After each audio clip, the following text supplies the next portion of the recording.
विधान परिषदेच्या निवडणुकीमध्ये महाविकास आघाडीच्या 3 उमेदवारांपैकी ठाकरेंच्या शिवसेनेचे मिलिंद नार्वेकर विजयी झाले, तर शेकापचे जयंत पाटील पराभूत झाले आणि या पराजयामागे काँग्रेसमधलं अंतर्गत राजकारण कारणीभूत असल्याची माहिती समोर येते। नार्वेकरांना निवडून द्यायचं की जयंत पाटलांना, याबाबत काँग्रेसमध्ये 2 गट पडले होते अशी कुजबूज आहे।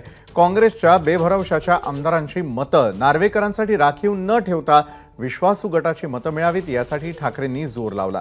निवडणुकीच्या आदल्या रात्री ठाकरे आणि काँग्रेस नेत्यांमध्ये बैठक झाली आणि रणनीती ठरवण्यात आली आणि त्यामुळे मिलिंद नार्वेकरांचा विजय सुकर झाल्याचं कळतं। नमस्कार। मन शुद्ध तुझं ही वेगळ्याच प्रकारची मालिका तुम्हा सगळ्यांना खूप आवडली होती। याचा दुसरा सीझन कधी येणार अशी विचारणा झाली। प्रतीक्षा संपली आहे मित्रांनो। येतोय मन शुद्ध तुझचा दुसरा सीझन। होई मन शुद्ध